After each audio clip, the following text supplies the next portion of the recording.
In India, other inflation also calculated by the government, that is Residex. The Residex is also called as Housing Price Index. Housing Price Index. So, on 11th July 2007, first time National Housing Bank calculated Housing Price Index in Bombay. Why? Because from 2007 onwards, housing is also one of the part in Indian economy. The housing prices also impact over Indian economy.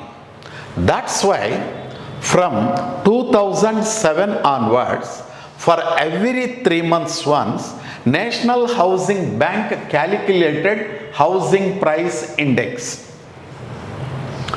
This can be calculated only in 50 selected cities. The base year for Housing Price Index is 2017-18. Housing Price Index or Residex indicates changes in housing input prices and land prices.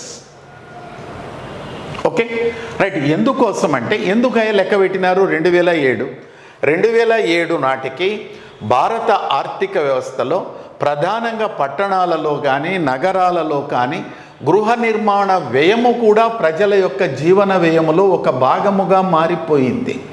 ఈరోజు విలేజెస్లో కూడా పెద్ద ఎత్తున గృహాలు నిర్మిస్తున్నారు, పట్టణాలలో నిర్మిస్తున్నారు. ఇలాంటప్పుడు ఈ గృహ నిర్మాణానికి వినియోగించిన ఉత్పత్తుల ధరలు కూడా పెరుగుతూ ఉన్నాయి. అదేవిధంగా భూముల ధరలు కూడా పెరుగుతూ ఉన్నాయి.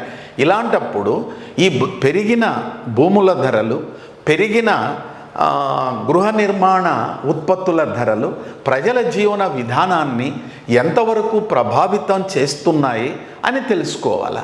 దీనికోసం ప్రభుత్వము బాధ్యతను నేషనల్ హౌసింగ్ బ్యాంక్కి అప్పజెప్పిందండి. నేషనల్ హౌసింగ్ బ్యాంక్కి ఈ నేషనల్ హౌసింగ్ బ్యాంక్ 11/7/2007 బాంబే నగరంలో మొట్టమొదటిసారిగా చేసి ఈరోజు సుమారు 50 నగరాలలో ఈ భూముల ధరలలో వచ్చే మార్పులు, దెన్ గృహ నిర్మాణ ఉత్పత్తుల ధరలలో వచ్చిన మార్పు ఆధారంగా గణన చేసి ప్రతి 3 నెలలకు ఒకసారి విడుదల చేస్తూ ఉంది. ప్రస్తుతం ద బేస్ ఇయర్ ఈజ్ 2017-18.